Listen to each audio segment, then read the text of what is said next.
Welcome to the Gren Hill Chronicles podcast. I'm Don Bishop. I write as T.S. Pedramon.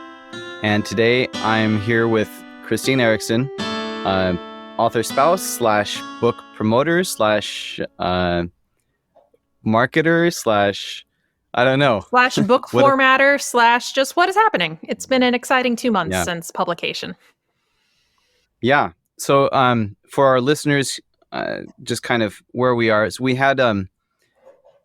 had Devin Eriksen on a few months ago, just prior to the launch of his debut novel, Theft of Fire, which you can see on screen if you're watching on the YouTube version. And now I find myself also getting ready to launch my first novel. And Christine, when in our conversations to set up our interview with Devin, Christine mentioned that she was doing like all this work behind the scenes to, I guess to publicize and get the word out there. And so I want to talk about everything that she's been doing in the background today. So, Christine, I have a few questions I do hope to work into the conversation, just to make sure we don't miss them. But otherwise, I want to have a nice open conversation. So Devin's novel is sci-fi. Were you previously a sci-fi reader, or what's your background? Yeah, I'd say Literary. I used to be a little more on the fantasy side of sci-fi, and sci-fi fantasy, and these days I'm more on the science fiction side of science fiction fantasy. You might notice in the background a shelf of a whole bunch of Terry Pratchett books. That one is mine. I'm obsessed. Grew up with Redwall, but yeah, I've always enjoyed science fiction. Like, I've also read a lot of the classics that Devin may have mentioned during his interview with you. I don't remember. But yeah, I prefer my stories to take place in a world that is otherwise. So yeah, absolutely was a sci-fi fan before Devin decided to write a book. Okay. Now, when he did decide to write a book and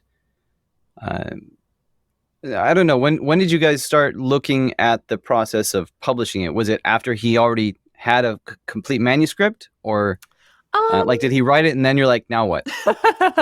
It's a little bit of all of the above. So just to start with the end of the story, we did end up going the self-publishing route. Everything from the formatting to the finding professionals to do the cover, to do the editing, we hired out for, everything was handled by us. So the way it all sort of started was during the lockdowns, during the pandemic. Devin watched some lectures by Brandon Sanderson, and he's always had a way with words, but he's never quite known how to shape them into a full novel, to turn them into a long, cohesive, satisfying story. He watched the lectures by Brandon Sanderson, and it clicked. And so he sat down to write, and he didn't stop for 9 months, essentially. So during that time, we were considering options. He wanted to stay out of that a bit because writer's motivation, it is a resource, that is drawn upon. And so dealing with the emotional turmoil of looking for agents or just all of that, he wanted there to be a wall between him and that. So the rest of his family took that up. So we did at first try to go the agent route just because it felt like the right thing to do. Wrote probably an atrocious letter for, hey, here's what this book is, because for us, certainly, being very close to the story makes it very hard to summarize, and especially when you're writing a novel that isn't easy to summarize. Some things are. When it's in software, a lot of people say things like, oh, as a joke, Uber for dogs. But it's like a startup idea that's very conceptually easy to grasp. So, for example, over here, what if? it's the story of if history were otherwise, explained by historians, et cetera, et cetera. Things that are very easy to grasp. Devin wrote very, even now, it's hard for me to summarize. So that made for very poor query letters that just didn't grab people. It wasn't like this is Harry Potter with snakes, or I don't know, whatever the cool kids are reading. Yeah. So went that route, didn't have success, and it's like, okay, well, Devin is not the right to market, figure out what people are buying sort of author. He is I have a story that I need to tell, and to tell it in my way, and to tell it the best way I can, and not stop until I'm satisfied sort of writer. So independent publishing was kind of our destiny even before we knew it was our destiny. So yeah, went that route, decided against it, had some sort of experiences that made us decide, yes, this is the correct thing to do. One night, I'm not going to mention his name, and I'm also going to obscure the topic of his books for added anonymity, because this is not my story to tell. But there was a person who was writing a book on ice road truckers, nonfiction book. He was already a writer of science fiction, but he had this nonfiction topic that he wanted to talk about because he had professional experience with it. And he was like, okay, I want to tell this story. I've got years of experience. I'm going to tell the story of ice road trucking. So he found a publisher, not his usual one, again, science fiction. They're like, we don't want to do this nonfiction stuff.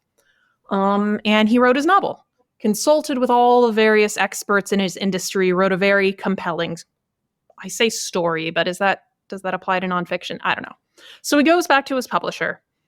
He gets, they give it to their beta readers, and one beta reader's like, great, love it. This is the complete story of ice road trucking. The other one comes back and says, no, this wasn't representative enough. There's a lot of women who have contributed to this field. I think you should talk to Jane, and you should talk to Betty.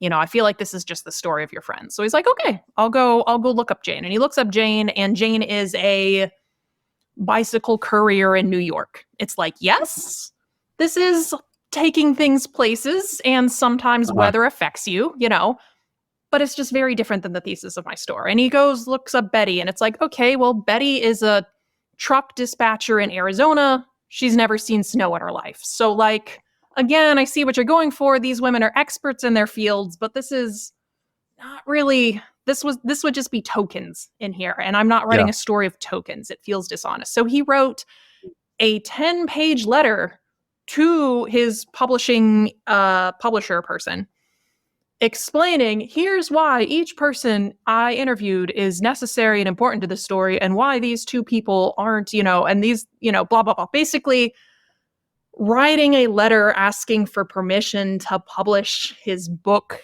as he wrote it. And they looked at it and they said, okay, you may do this. And it's just like, good for him for going through that, I guess.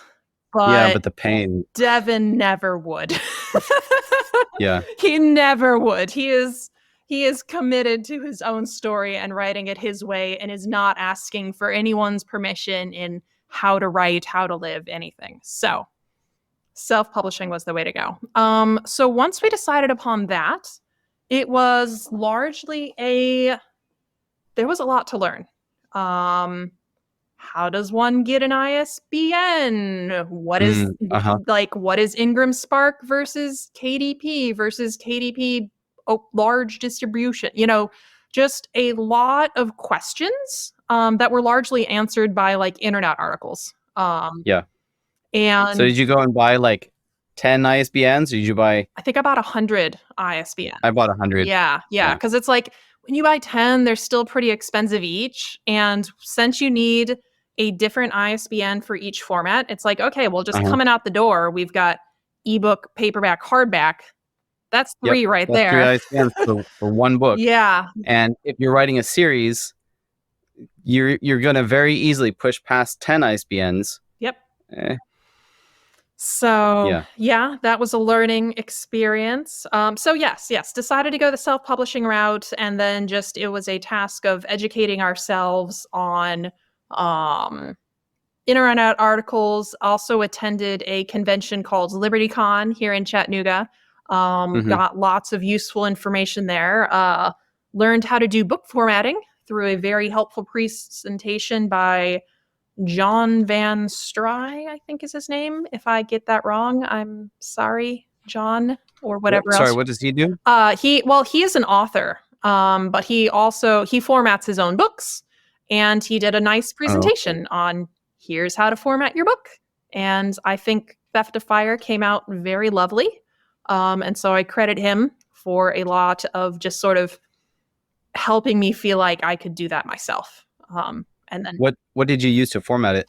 just Microsoft Word. I don't know if I'll use that next time because we'd sort of prefer to go open source. Yeah. But it worked for what we did. So I right now I have formatted a book, but very very quickly because I was just trying to push it out to my beta readers. So I have for the moment I'm using AI generated art. I have hired an artist and I'm waiting for that artwork. But for the moment I use AI generated art, and then I put like beta reader version across the cover art for the ebook that I push out to my beta readers, and then I imported from a Microsoft Word file into Atticus. So I used Atticus, but you have to be really careful because I learned there's a thing in the prologue of the book where um, they're on a ship, right? And then the boat starts to sway. Somebody made a comment about the weather, and then there's a scene break, and then the main character of the chapter, the POV character for the prologue, is landing a lifeboat on a beach. So there was obviously a shipwreck, except well, now I've rewritten the prologue so you get to see the shipwreck because people were disappointed they didn't get to. But in the ebook beta reader version I pushed out, there was no scene break. It Oh was just one no. paragraph. He's sitting down to write a letter in his cabin on the ship, and the next paragraph he's landing a lifeboat. Like what? Yeah, you got to have the three asterisks in your document when you're importing into Atticus from if it's up. Anyway, yes, there are lots of little things like that. Devin, he writes in Scrivener, and from that he Uh-huh. then exports to a doc file for the sort of like the version that goes out to editors and stuff, and then we sort of work from that. Okay. And so when he exports, it's like, okay, originally he didn't, but now he changed it so that the scene breaks have the 3 stars. And that way now when it gets imported into Atticus, which I'm also using right now, not 100% certain I'll use in the future, things are up in the air. That way you get the scene breaks, because going through and hunting down all of those, very tedious.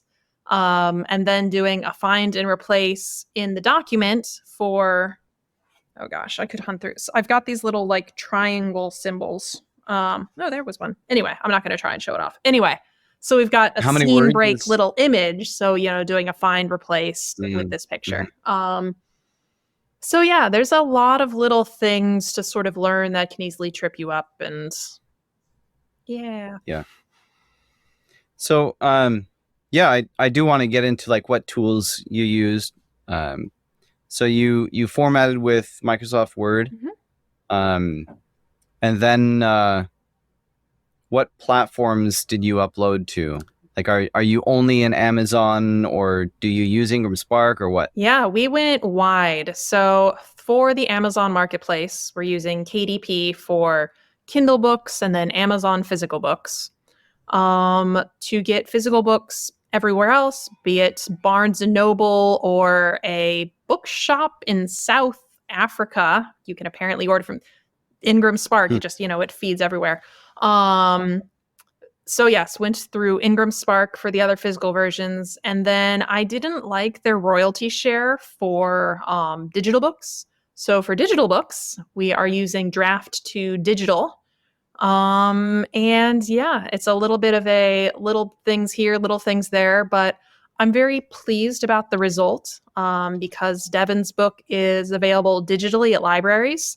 If Uh-huh. you go to, say, the Los Angeles Library and you look up Devon Eriksen, you can see they have 3 copies of his book and 11 people Nice. waiting in line, and also an extremely old piece of cover art that I uploaded to Bowker, Bowker being the registration system for ISBNs. And like Uh-huh. literally, it's like a really old version of cover art with like MS Word working cover like plopped on top of it. And I'm like, Oh, where did wow. this come from? Like, what are you doing here? Yeah, So, I have you heard of Brian Cohen? no. He's in the independent author space. I don't know like what his home genre is, I guess, Mhm. but he does coaching, and he does coaching particularly for Amazon ads. Mm. And I bought the course in late 2023 before they upped the prices for 2024. And I haven't really dug into the materials yet because I didn't have anything to market yet when I bought the course. But I started looking into it actually yesterday, and I'm like, what do I do here? Should I start advertising? I'm currently running a Kickstarter campaign. I release in a month and a half. When do I start? Where do I start? And they mentioned, well, they asked if I had set up my pre-orders. I'm like, well, no, I don't have my final cover art yet. Now I think I could set up a pre-order, but I think I want the final cover art for that. That's accurate. But now, like you point out, if that's going to happen, then I am going to wait until I have the final cover design before I upload to. I mean, it's one library. It's fine everywhere else, and it's like, is it weird that the Los Angeles Public Library has old cover art? Yes, but like, does it actually harm us? Not really, apparently. And the sooner something that we're definitely going to do next time is try to get our cover art sooner, because this time we were Uh, like well into the editing stage when Devin was working on. Well, it's partially because the first cover artist he found made like this atrocity, and we were like, okay, well, guess we're paying for a second cover artist. Um, oh, it was yeah. um, But yeah, so it's like we had our finalized cover art very late into the game. So I see. something we're definitely going to do sooner next time is as soon as the story is written out and it's like, okay, this is basically what it's going to be, maybe some scenes move around, maybe a little plot change, but overall, this is the story.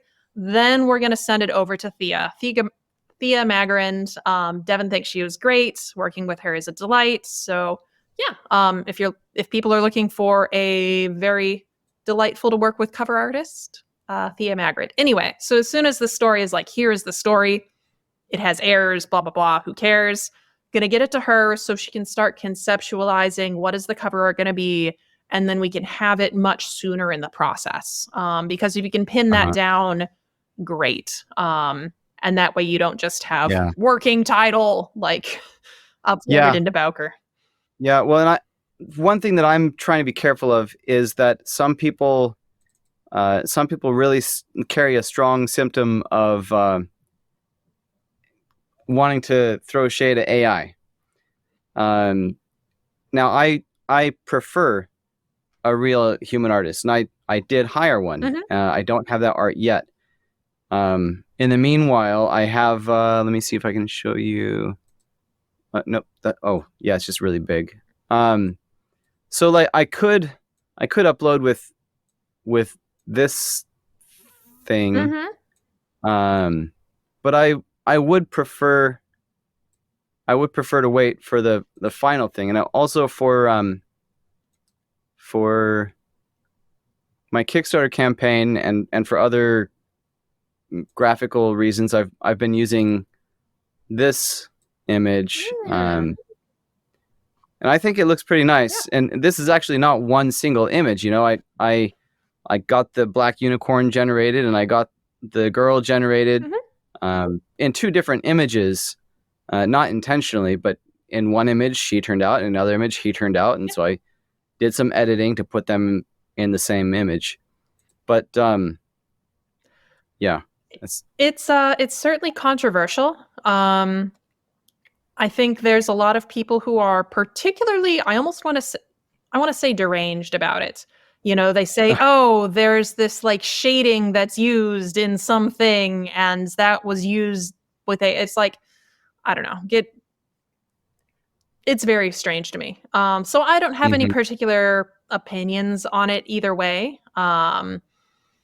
But yes, I certainly would say people should be aware that if you do use AI art, then there's a non-zero chance people will come after you with pitchforks and probably just like leave you random 1-star Goodreads reviews and just be insane. So not saying what's right, what's wrong, just noticing, just pointing out a pitfall that exists in the world that people should be aware of. Yeah. And so I'm really careful. I didn't write with generative AI, and my final cover won't use generative AI. But yeah. I mean, when we sent out Devin's book to the beta readers, it didn't even have a cover. It was just like whatever was generated by Calibre, and it's just like Left of Fire, Devin Eriksen, beta reader copy, version number. Okay. So, sorry, I was, what was your launch date again? It was 11/11/2023. So we just recently hit the 2-month publication anniversary. Hooray! Okay. So when did you start? Well, when did you push to beta readers? When did you start publicizing and yeah, I really mean the sort of like I said, Devin spent 9 months writing. Then the polishing period was very protracted, partially just because some mistakes were made that we won't be making in the future.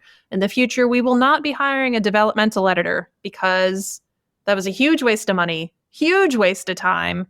It was basically a person who had an idea of what the shape of the story should be and came back with a stack of notes that were essentially discarded. So Devin put a lot of thought into the craftsmanship of his story. So it was just like this, it wasn't even needed. For beta readers, so for your debut novel, it will be a little bit hard to find beta readers. Reading takes time, it takes effort, and it's hard to trust a story that hasn't been tested by anyone else, that nobody has asked for. Fortunately, I've got a decently large social circle through Twitter, and so I was able to find people who volunteered their time to read Devin's book. And not everybody, it's like a good number of people said, oh yes, I'll read it, and never got around to it. Okay, they have lives. So definitely push out to more beta readers than you need. If you say, hurrah, I found 2, if both of them don't read it, like, what are you going to do? So how big was your pool? Our pool, I would say, was pretty big, maybe 12 or 15. I don't remember. And then for people who actually finished reading it, most of them are named in the back. I did a thing at the end where it's like, hey guys, fill this out if you want your name in here. Not everyone wanted their name in lights like that because they're going online in pseudonyms and stuff. So yeah, it was a decently large pool. And then for Devin's process, what he does is he has people read it with some specific instructions of things they're looking for, like times when you're bored, times when you're confused, times when you felt something, that sort of thing. Be on the lookout for that. You aren't going through and saying, hey, here's the things I believe you should fix and how you should fix them. He's looking for reactions because he sees it as his duty to fix that when it needs fixing. So he then does video calls with every person to just sort of have a little back and forth of what were your reactions, where were they, etc. So yeah, this is a big ask from people, especially, like I said, when you're a debut novelist, it's hard. And a number of readers said, they kept putting it off, and then they finally pick up the book. They're like, oh, wait, actually, this is good. So Uh-huh. that's, fun, but it's also annoying. It's like, yes, I wish you picked it up sooner because, we're spending like a month or two or whatever it was waiting for beta readers to get through it. So now that Devin has more of an audience and people are like, wait, actually, this is good. I'm looking forward to the sequel. He's going to have a much stricter beta reader process. It's like, okay, I'm going to give you the book and you've got 2 weeks. And if you don't read it in time and give feedback, then okay, you're out of luck. You're not Yeah. involved.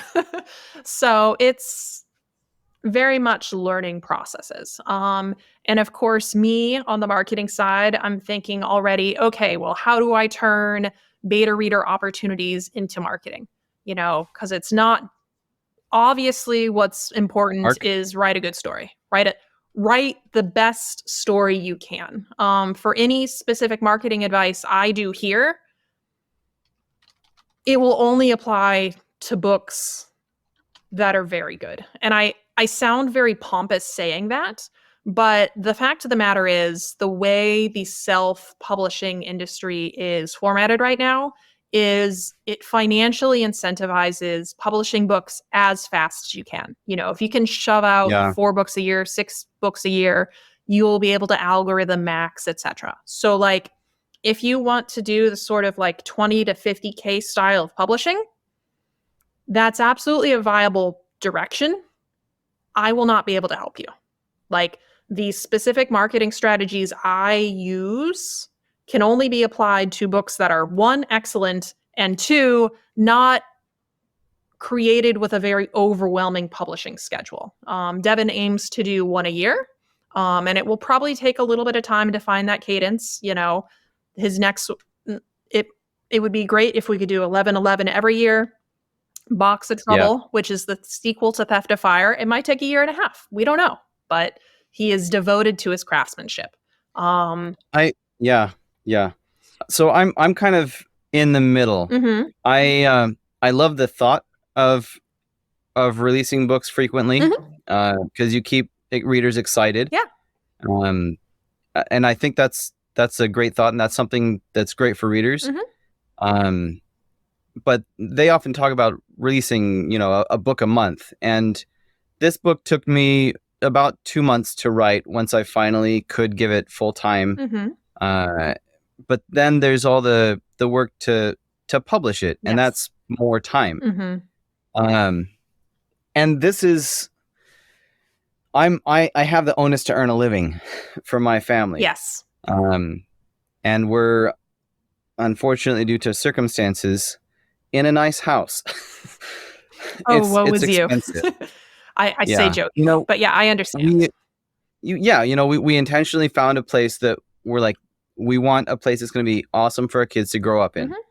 Mhm. We've got woods right outside, and it's good. It's a nice house, but it's expensive. And before we came on the air, I mentioned my old house. Longtime listeners will have known the backstory there. But we would like to. We're sentimental. We don't like selling our houses. In our life together, we've bought 1, 2, 3, 4 houses. Oh, yeah, this is our first, so wow. We've sold one. So it was pretty necessary and pretty advantageous to sell that one house because we bought it in 2014 and it was kind of like out on the edge of the county that we lived in. And then we sold it at the beginning of 2021. So the COVID market had really made us consider selling it. And we had renters that were there for a long time. We liked the renters and they moved out. And we're like, well, okay, let's fix it up. And we're in a tight spot right now. So we sold it. Yeah. Anyways, so like our most recent old house, we've been doing kind of vacation rentals with it. And we might wind up selling it. We'll see, because we do have some savings right now, and we'll see if we can get this plane off the ground before the runway runs out, or if we need to hurry and build more runway by selling the house. Yeah, absolutely. And I think we are fortunate in that Devin, spent his career as a software engineer. I spent my career as a software engineer. We've got another member of our family who has a professional salary. So it's like, okay, we mapped out a 5-year plan where it's like, this will be an experiment. We have 5 years. And if 5 years Devin is not like pulling a decent amount of money as a writer, then I guess it's back to engineering. I don't know. We'll figure it out. Yeah. So it certainly is a risk, and it certainly is a commitment. But the strategy we are taking, it's not traditional publishing. It's not 20 to 50K. It is hoping that there is a hunger for extremely well-crafted stories that are released on a slower schedule. My dream is the sort of person who reads, maybe 1, maybe 2 books a year. The last book they read was The Martian. Like, I want their next book to be Theft of Fire. And I think their next book deserves to be Theft of Fire. So yeah, we'll see how that goes. Because too, and it's like, this is not a book that was cheaply priced. The hardcover is $30, the paperback is $20, the ebook is $9. And it's priced that way because it's just like to signal that, yes, this is not a $1.99 experience. This is good. You're paying for what you get. And of course, part of saying, hey, you're paying for what you get, readers would be very angry if they pick up a $9 book and get a $1.99 experience. So we are going into this with the hope that, yes, there is a desire for classic sci-fi, for, just sort of deep characterization with exciting stories that isn't written to maximize algorithms or to tap specific markets of, oh, well, you like paranormal vampire investigator plumbers? Well, great. We're going after that very specific niche for, the people with a very deep passion for that. It's like, no, it's not a keyword story. Again, there is market for that, and people are writing to that, and more power to them. Devin can't market that way, or can't write that way. And so our marketing strategy has to reflect that. Yeah. I feel like I'm kind of in between that style and the 20 books philosophy right now, where I would love to sit down and write the next Lord of the Rings, so to speak. Yeah, it's terrible I have such strong opinions, and this is what advances used to be. This is what the traditional publishing industry used to be. It was, we believe there's authors who can craft great stories that readers will love. We're going to give them an advance, so they can spend their time on this. And it's a little bit like venture capitalists in Silicon Valley saying, hey, we're going to fund 50 companies in the hopes that one of them takes off. But, people have the breathing space to build. Unfortunately, the traditional publishing industry has totally abandoned that.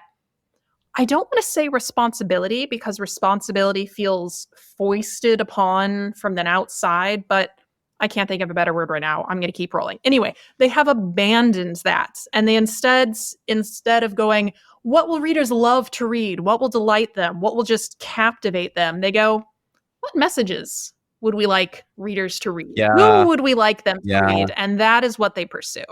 So unfortunately, it's kind of interesting. Like I actually learned this morning that Charlie Bucket from Charlie and the Chocolate Factory was originally intended to be black, and Roald Dahl's publisher forced him to change it. And nowadays, it goes kind of the other way, but for a different reason. Yeah. And so I heard something you said earlier in this interview where, you said that Devin needs to write the book that he's going to write, and that's his voice. And that's at the end of the day, like, that's what readers are coming on for. And it's the height of hubris for a traditional publisher to say, oh no, we know better than authors what the readers want. It's like, no, let the readers choose. You know, Mm. if people don't buy Devin's book, then he'll just stop writing. Like the publishers don't need to get in the way of that. Um But so it sounds like from what I've seen that you post on Twitter, it sounds like he'll keep writing. It sounds like it's been going well. it has been going Uh, well. I am 11 people in line to check it out from the library, right? Is that what you yeah, said? 11 people in line at the Los Angeles Library for their 3 copies, 5 people in line at the Austin Library for their 1 copy. Not in tons of libraries yet, but I can't stop looking these things up. But Mhm. yeah, I'm very excited. You know, he wrote something good, and then our sort of general strategy was I just sort of we call it goose posting because I created this little image where there's this like internet meme of this goose that it's like honk, and it's just very amusing. So I Uh-huh. took that image and then I added a little speech bubble, and in the speech bubble I have theft of fire, um, and that's like my header banner Shameless on plug. what Shameless plug. shameless plug. And that's how it was. Like when I started, it was just straight up like amusing shameless plugs, like, oh, you know, just finding all sorts of Uh-huh. ways to mention Theft of Fire Orbital Space #1, the character driven hard sci-fi by Devin Eriksen, coming out soon, pre-orders Yeah. now, and then, you know, available now at all retailers. Well, So I'll have to remember that strategy when I promote Forerunner, the first book in the Nightshade ooh, Unicorn series. ooh, there we go. Oh, that's a nice looking card. Have fun. So yeah, it's just sort of finding every mark. It's a just figuring out what resources and tools are available to you and figuring out Uh-huh. how to work with that. For me, because basically the only place I have an internet presence is Twitter, that's where I had to go. Ask any author what is the worst social media site to sell books on. They will say Twitter. Um, because people aren't there for books. They're there for like 240 characters of, oh, isn't this amusing? I'm going to keep scrolling. Uh-huh. Um, but that's the tool I had. So that's the tool I had to work with. People who are involved with, say, the AR-15 gun forum, who then write a book that's gun positive, like Larry Correa. That's how he got his start. He posted in there, he said, hey guys, I wrote this book. And people are like, heck yeah, a book that doesn't confuse a clip for a magazine. Finally, you Mhm. know, so Uh-huh. it's a figuring out what makes your what is unique about your presence. And that's going to be different for everyone. I can't answer that for anyone. But just as Devin says, nobody can tell you how to write, they can only tell you how they write. I think the same applies to marketing. No one can tell you how to market, they can only tell you how they market. And some things are more broadly applicable. You know, Uh-huh. one thing that I think is important is learning the details of your tools. Um, and by this, I mean, so for example, I talked about how I'm using Twitter. There's all sorts of little algorithm annoying things on Twitter. If you just post something and you include a link, then the algorithm will deprioritize that on people's timelines. They want you to stay on Twitter. They don't want you following links to goodness knows where. Uh-huh. So what you have to do is you have to say blah blah blah blah blah, and then in a follow-up reply to that post, you then say, and here's the link. And then, you know, it gets the nice little. So you just sort of have to learn these things. You have to know your tools because that way, you know, X percentage more will see the thing you posted. And it still has to be worth seeing. You know, you're not going to trick anyone by being some sort of like sleazy salesman, but you just sort of have to give yourself the best opportunity you have for your message to connect. And like I Uh-huh. said earlier, all of my specific methods that I've used, they only work because I truly believe Devin's book is one of the best books that's been written this decade or will be written this decade. It sounds cheesy to say it, and I understand that as his wife, I'm biased. But just because I'm biased doesn't mean I'm not wrong. And so for me, it's a heck yes, I love reading. Other people love reading. People crave stories. So I'm doing the world a favor by connecting them with, hey, if you like sci-fi, if you like XYZ, you're going to love this. And admittedly, too, part of marketing is keeping away people who wouldn't like it from reading it. We've had some very funny reviews from some people who I wouldn't necessarily call our market. You know, a sweet old retiree who mostly reads romances says, "Oh yes, you know, I loved this story," and it's like, okay, I'll take it. Or what was another one that was? There's been a few that have been surprising like that. Or another person who this one he read it because he's our friend, and I'm like, okay, sure, I'm not forcing you to do that, but okay. He was like, I haven't read any science fiction in like, I forget what it is. I'm going to say 2 decades, but maybe it's 10 years. I don't know what it is. Anyway, and I loved this story. And it's like, that's not ever going to be the people I'm targeting, but it's nice when we accidentally catch them in the net. And there's certainly people who shouldn't read this story. People who are, you know, I would say people who are like really into like the spiritual side of Buddhism, like wouldn't like it. Children should not read Theft of Fire. It isn't an adult book, but it handles serious adult topics in ways that are very gritty. That yes, it has sort of a almost cartoonish cover for reasons that make sense once you read it. But people should not just be blindly handing this book to their children. If your kid's under 18, read it first. Don't gift this to your kid. Just heads up to your readers. Don't gift this to your children. You know, there's certain people where it's like I can generally predict if you're going to enjoy this more, if you're going to enjoy this less. You know, people who miss classic science fiction. It's like, okay, you're probably going to like anyway. But it's been interesting, and sometimes there are false positives. One of our beta readers, you know, he had some really bad experiences with bullying when he was growing up. And so there's this scene where there's some blue collar guys at a work site, you know, on an asteroid, just giving each other heck, as people on job sites do. And that really hurt him. You know, these guys hassling each other because it just brought up bad memories for him. And it's like, okay, I could not have predicted that. But, you know, if you have really, there's my beta reader pool is technically 27 people. You know, 27 people said, yeah, sure, send it to me. 18 have downloaded it. Okay. So 18 have actually downloaded it. Yep. And thanks for the suggestion to use BookFunnel. Oh, excellent. I did it via BookFunnel. Yeah, it's nice to be able to be like, do they even have it yet?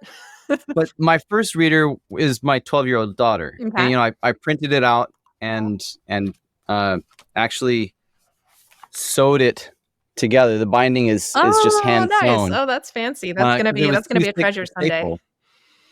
Yeah, it was too thick to staple. Anyway, so I let my daughter read it, and she came back and she told me that she ordered me. How did she say? It was either ordering or commanding, and it was in Spanish, so it's a translation anyway. But she came back and ordered me to hurry up and write the second book already. Nice. Now in my beta reader pool, I've had 2 people so far finish it and come back with some feedback. And funnily enough, both of those people are cousins of mine. I have a lot of cousins. And a few of them are on my beta reader pool. And one of the beta readers is my sister. Because anyway, so like I hear like from my daughter, like, I order you to write the next one already. That's awesome. And then one of my cousins comes back and he tore it apart. And he makes some valid points. And like reading his email, I'm like, he needs this to be the next Lord of the Rings. And it's not. That's not what I wrote here. Yeah. There's another phrase that Devin likes to use, which is, I'm now forgetting, but basically, there are 2 types of criticism. There is you overcooked the fish, and there is I don't like fish. You know, you can't, if a person wants a book to be something and the flaw of your book is that it isn't otherwise, they can't provide valuable feedback. If a person goes into your steak restaurant and says, this doesn't taste very much like sushi, and it's like, yeah, maybe I should take the giant fish off my steakhouse sign, you know, and stop confusing people. But I think this is more nuanced. So like maybe he likes salmon, but he wants grilled salmon, Yeah. and I've made baked salmon. Yeah. Yeah. And it's a different thing. Now, he does make some valid points, and I'm going to take that back to the manuscript. I'm waiting for more feedback from other beta readers. I only, like I said, only 2 people have finished it so far. Yeah. But yeah, there are some things that I need to learn. Yeah. Some things that you don't see when you're writing it and you're digging your way through it. But Something I would recommend also at the same again time, from there the are marketing. different flavors. Yeah, something I would recommend again from the marketing angle is when your beta readers read it, one of the questions you should have for them is, what books or other media does this remind you of? Because something that's very, very useful when trying to give people an idea of what is the experience of this book, being able to say, for example, Theft of Fire, it's like it has the irreverent grit of the Martian. It has the solar system spanning colonization of like the Expanse. It has the first person immediacy of Red Rising, and it's great for people who just sort of miss classic science fiction.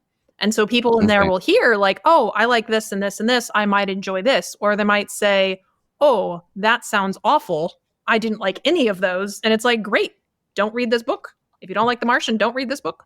Like, Yeah. There's a million books in the world. Pick something else. So yes, and just being able to know that is very useful. And some of the things that people say it's like, oh, that's a good point. We had people compare it to sort of the feeling of Indiana Jones, and it's like, oh, would not have guessed that. This is useful to, yeah, that's a good thought.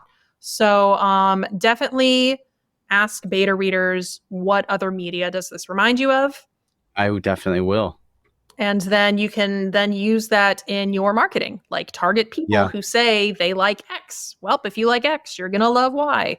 Hooray. Yeah. Well, and I was thinking, like, my 12-year-old daughter loves Harry Potter and Percy Jackson. Mm-hmm. So, I mean, that's one thing I can go off of. Like, now this isn't Forerunner, Nightshade Unicorn isn't urban fantasy, but a lover of urban fantasy loves this. Yeah. So, I mean, that's one hint. But yeah, I should like straight up ask my beta readers, what did it remind you of? So I appreciate that. What are some other techniques that have worked well, or what was a waste of time that didn't work well? Yeah. What was surprising? Something, so it's so funny, again, this is I can't tell anyone how to market. I can only say how I market.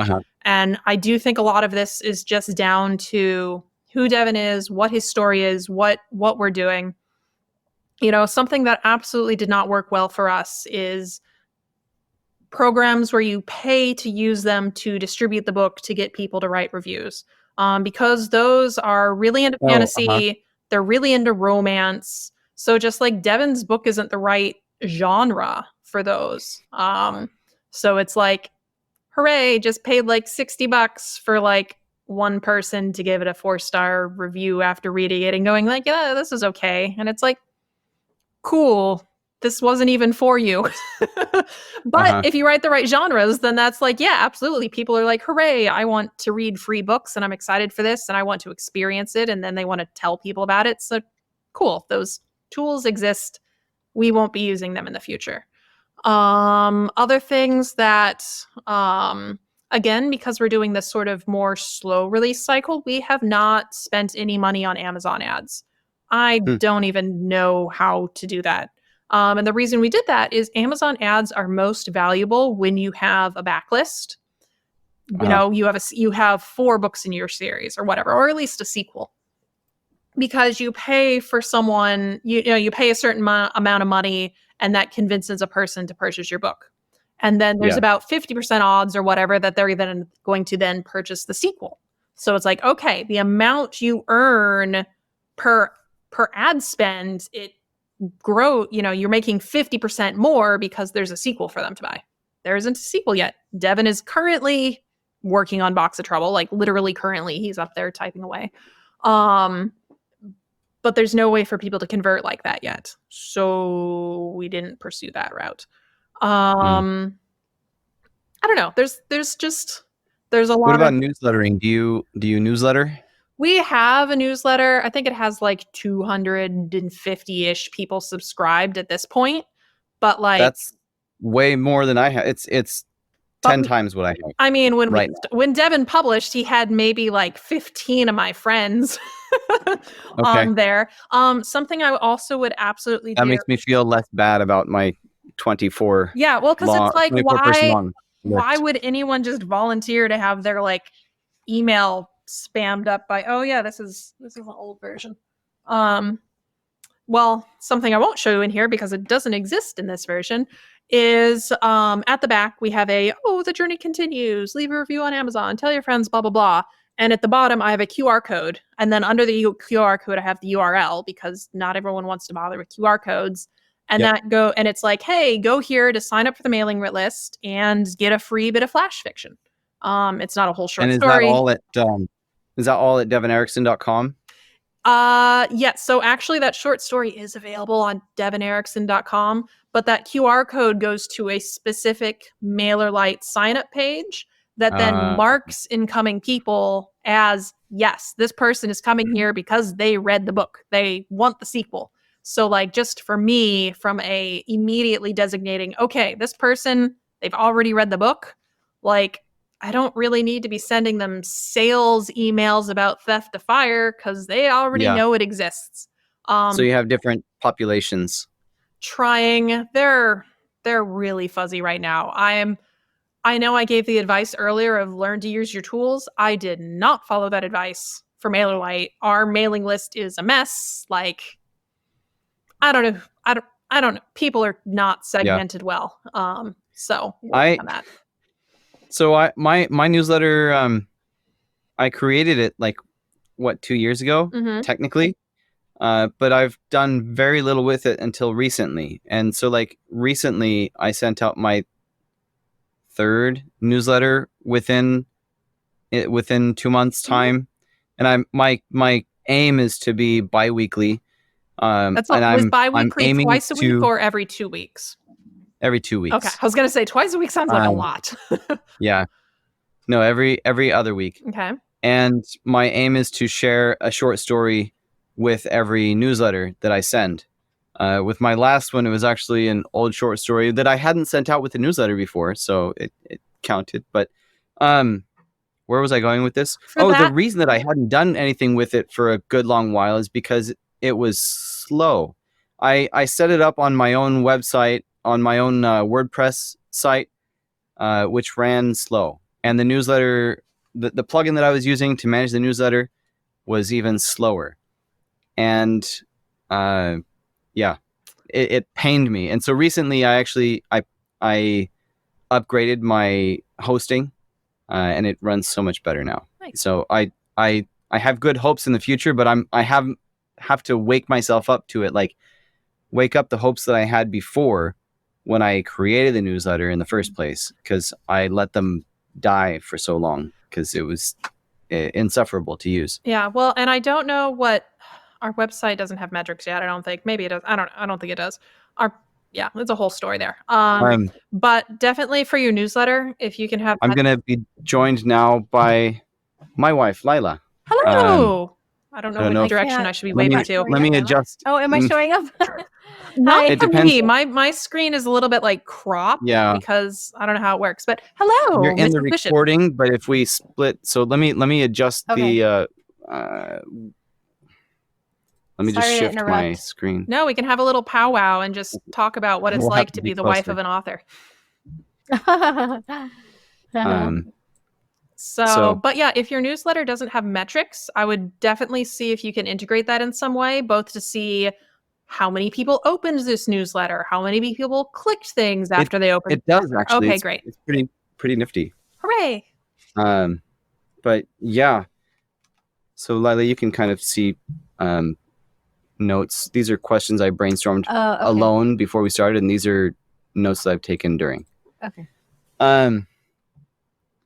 So I asked what was surprising, and you said, and I asked like what did work, what didn't work. Yeah. And you mentioned that paid reviews weren't helpful in your case. It's not paid reviews. It's you pay to access a pool of reviewers. I'm sure if I walked up to someone in the street and said, "Here's $5, leave a review on Amazon," they'd probably do it. Yeah. But don't do that. That's so the reviewers are not receiving any money. Yeah.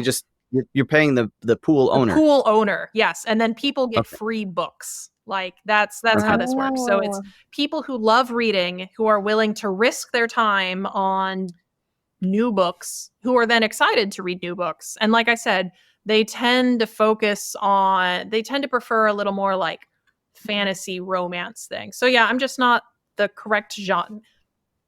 If someone needs to make a tool out there for connecting pools of science fiction readers with science fiction books, because as the marketer of an author, I see that need. All the tools seem to be freaking, don't.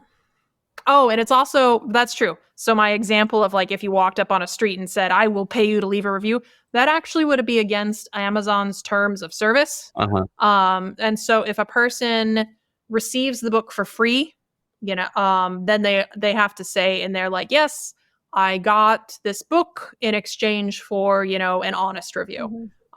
So just so you know, that exists. I'm gonna make sure I review the rules before I send to my ARC readers. I think we have maybe 3 reviews through these. Here, I'll give you a book. Please tell us what you think about it. It just really did not work for us.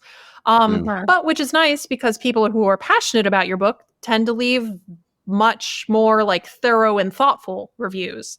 Right. And I think the other ones feel a little plastic. Like you can tell they're always trying to say something. It feels like they're writing a report for school or something. Yeah, exactly. So, they're like, just feed me the next free book. I don't really care about this. Versus people who get it and are excited and like love the story. It's like, okay, yes, that is honest, exciting reviews. I love reading the reviews on Amazon for Theft of Fire. Like they are delight. And every once in a while I'll be able to be like, I know who you are on Twitter. So that's very fun for me. Do you come across negative reviews? Like, I don't know what the response has been like for you. So I imagine there are always some. Yeah. And and what do you feel about those, and what do you do? Anything? Do they influence what you guys are doing? Yeah. So sometimes there's the amusing negative reviews, and by negative I mean like, "Oh no, it's 4 stars." I think there's 2 4-star reviews that are my favorite of those. One is that Devin is merely as good as Heinlein in The Moon is the Harsh Mistress, which he also gave 4 stars. And it's like, okay, if you're giving Devin 4 stars because his book is merely as good as Heinlein's 25th book at that point or something, like great, I'll take that. And another 4-star review was, "Man, the last part of the book, there was just so much action. I didn't, reader, I needed a pause to take my breath." And it's like, okay, yes, there is a lot of action in this book. A lot of people like that. So people filtering by 4 stars will see, oh, this is action packed. Great. So, I'll take them. There have been a couple of reviews that are just like from random drive-by haters. And those are on Goodreads, because Goodreads doesn't require that you purchase a book to leave a review. Yeah. And there are books that get reviewed before they're published, and you're like, there's no way that they could have read this book. Yeah. Can you please take it down? They're like, nope. Yes, that is merely Devin said something, and in the wilds of the internet, someone said, "I know how I will hurt this person for daring to have an opinion on something. I'll go leave them a 1-star review or a 1-star rating," because that's typically what it is. They just say 1 star with no description. To cut into the percentage. Yeah. And there's been a couple of 3 stars where it's just like, okay, this just wasn't quite their cup of tea. They wanted the grilled Cajun salmon, and they got, poached chicken Alfredo, mushroom salmon. Yeah. Where it's just like, okay, this didn't quite land. Not every book can be for every person. If you write some music and you try to not displease everyone in the world, you get elevator music. I mean, it's not bad. But nobody's like going to a concert of it. Nobody's excited about it. nobody hates By the it. way, for Nightshade Unicorn Forerunner, we are writing a few songs. So go to nightshadeunicorn.com, listeners, and check that out. Nice. Oh man, that's fun. I'm kind of hoping that someday. So in Shameless plug. Yeah. We're doing those. Well, I'm going to do a plug in return and say in Theft of Fire, there's a reference to something called Tuvo music, which of course does not exist. This is science fiction in the future. And I'm dreaming of someday some fan being like, I'm going to make some Tuvo music, break out my drums. And I don't know. I'm curious to see what that will be. That'd be fun. Oh, it's gonna be me. But yeah, so for how do I feel about reviews, like the negative ones, it's I would say it's mildly tedious when it's like you clearly didn't read this book and you're just trying to like drag my husband because how dare you? I will fight you. I will defend him with my life. But it's pretty clear which ones those are. We are running short on time, but I have a couple of more questions. Yeah. I need to take my daughter somewhere, but I was wondering, like, what other marketing strategies you employed, and I know that one thing you did was get the author on a podcast. Yes. Actually, I know that you got him on a few podcasts. Yeah, I got him on a few. The Grendel Media. This very nice guy named Don Bishop just deemed to talk to Devin, even though he's never been published before. It's very, very sweet of him. But yes, definitely one of the great things about Devin is he's a great speaker. He's very compelling. So just getting him on podcasts so people can say, oh, this guy has an interesting voice. I want to read his book. Did you have any kind of like launch party, or is he going to libraries to do signings? Like what other strategies are you employing? Yeah. So we're trying to do things that scale a little bit. We haven't yet been to do a signing at our local bookstore or local library because one, they're kind of hard to arrange. And two, it's like, okay, best case scenario, let's say 24 people show up. It's like still like the opportunities for network effect for that are lower. And also good luck having 24 people sign up for a book signing of an author nobody's heard of. Again, it is down to working with what tools you have at your disposal. Devin, he's an author. He's got a really good writing voice. And he also has just decades of thinking and considering and etc. behind him. So it took him a little bit, but because I'm on Twitter, that's the place he joined me at. And it's just he's been writing really thoughtful tweets on there that have been resonating with some people. And he actually got in this little Twitter argument he was actually one of our ARC readers. So me being from the Midwest, I feel ARC, for people who don't know, is Advanced Reader Copies. So Emmett Shear, the co-founder of Twitch and the temporary CEO of OpenAI, he was one of our ARC readers. He said, yeah, this was an okay book. And then later on, he tweeted something that Devin saw as basically an example of something that can utterly destroy humanity.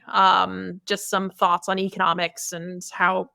Anyway, so Devin wrote a very interesting reply to that. And they had a short back and forth. And that took off and got many people interested in Devin's way with words and thoughts on the world and etc. And he went from like 1,000 Twitter followers to about 20,000 in the course of like 2 days.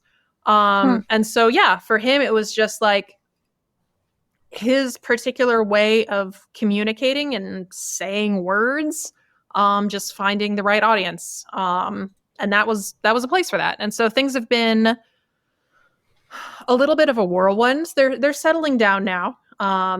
But yeah, that was sort of that. So I would say it can be hard to market books on Twitter because, like I said, people aren't there for books, but that's a place that it has worked for Devin.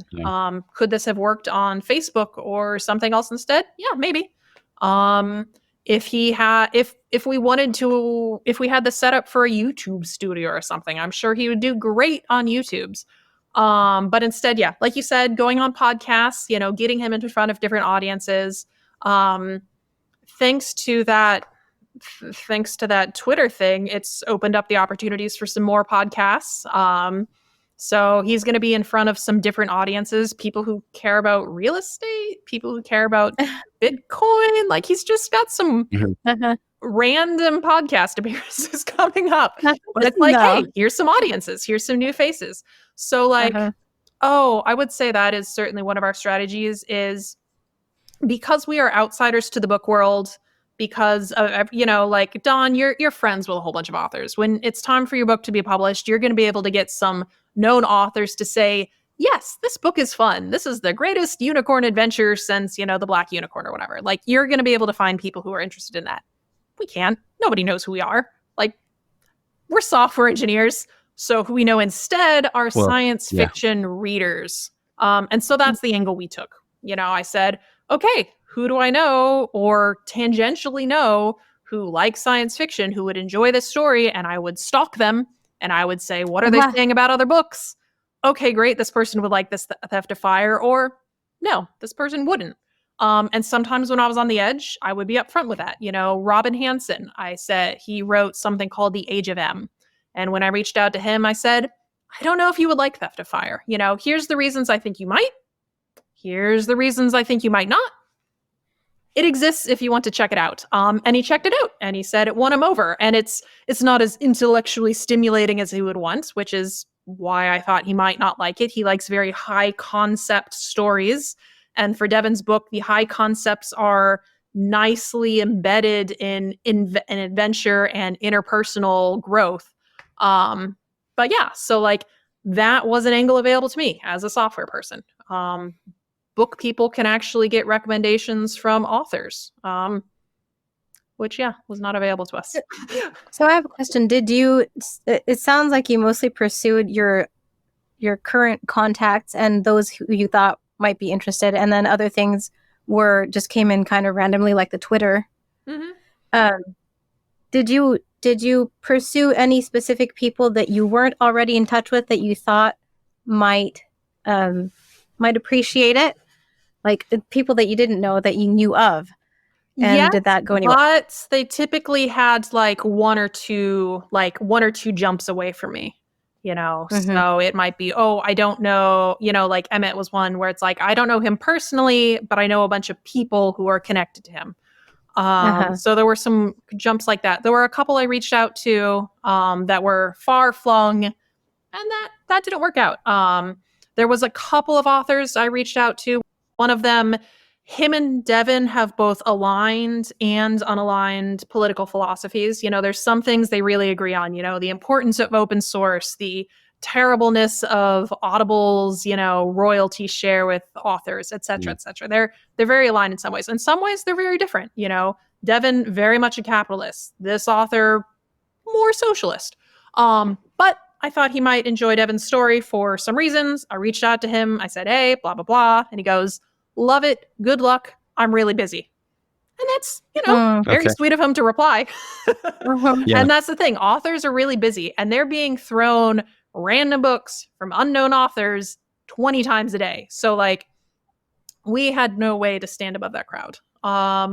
Another avenue that was not really available to us is like BookTube, Bookstagram, Book Talk, these sort of like digital influencers who talk about books. There's a couple podcasts I was able to get on, but like overall, largely people who do like book reviews, they again are just inundated. It's one thing to sit around for an hour and chat with an author and get on with your day. It's another thing to sit around with their book, create like it's a whole thing. And they are just and then reply. Yes. And so it's just like that. It is easier to get insert name here to purchase Devin's book than it is to get a 200-person YouTube reviewer channel to read his book and review it. Yeah. So, and that's just been because we aren't embedded in those spaces. If it's some of that, it makes sense. It's like, people don't know to trust unknown authors. And if it's like, oh, hey, I'm friends with you. I know your vibe. I'm interested. Like, Yeah, history to give them wrote- reasons. Yeah. It sounds like Yeah. that's the key. Yeah. Uh-huh. So I think we really need to call it a day. Yeah. well, But I appreciate you coming back on. yeah, it's been fun. Were you going to give you another shameless plug? Oh, absolutely. I'm not so Devin will go 45 minutes into the podcast without mentioning Theft of Fire. Of course, I'm just sitting in their background going, but, he's not a shill. That's me. I'm the shill. So I'm here to say Devin Erikson's Theft of Fire, Orbital Space #1. Absolutely amazing book. This is a podcast more for authors, and authors have less time to read other people's books. But Well, I like to think that my podcast is for general audience, not Oh. specifically for authors. well, But great. because I established it with the thought that I was going to share story narration. Like Mhm. you could tune in and listen to some story Mhm. being read to you. And I have done some of that, but not the majority. Okay. But yeah, if yeah. you like science fiction, if you miss classic sci-fi, if you liked The Martian, The Expanse, you're gonna love Theft of Fire. Just go read it. Okay. And And- yeah, there will presumably be a link below where you can find where it is. it will be, it'll be there in the show notes. Great. Also, since this is coming out on January 25th, you have 6 more days to go support the Kickstarter campaign for Forerunner, Nightshade Unicorn Book 1. Oh man, that's exciting. So I bet there will be some fun extras. I hope you make your goal. Yeah, well, we already hit funding level. We're hoping to reach a stretch goal. So Nice. It was a pretty humble level yeah, as far as Yeah. Kickstarter campaigns go. So but basically, I hired the cover artist, right? But it's a licensing contract, Mm. and the Kickstarter funding level was intended to pay the remainder to buy the full rights. Oh, nice. know, And then you can so- make bookmarks with it and all sorts. Mhm. So, Yeah, fun. yeah. So we reached that, and we've gone. Currently we're sitting at 180% funded. Oh, nice. Congrats. So yeah, yeah, we're happy. thanks. It's our first foray into that, so that was man. nice. Yeah, we're probably going to be foraying into that for the audiobook, and I'm mildly terrified. So we'll see how it goes. I'll be maybe Well, I'll good luck. yeah. Thank you. If Devin can bear to do it, he has a great voice. He could narrate. Maybe. He's going to be doing Not every the author is a good epigraph narrator. at the beginning. There's this nice little like when Prometheus stole fire from the god. It's lovely. So Uh-huh. he's going to be doing that, but the actual story we want professional talent. So that's going to Okay. be what we're raising for. All right. Yeah. All right. Well, thank you. Yeah. It was Thank nice you. to meet and nice you. to meet you as well. You know, Sorry I came in author wives late, got to but- stick together. And and maybe we could have Devin back on another time in the future and talk about the elements in Theft of Fire that he really employed and what he believes that people are finding in there. That That speaks anyway, to them. maybe Like, we'll what speaks to talk. them. You know, maybe closer to Box of Trouble's release when we need to be drumming up some Yeah. more attention for his universe. And Yeah, people get absolutely. excited for the first one and then go, oh, great, the second one's coming out soon. I'm going to pre-order. Uh-huh. All right. Well, thank you, and we'll catch you next time.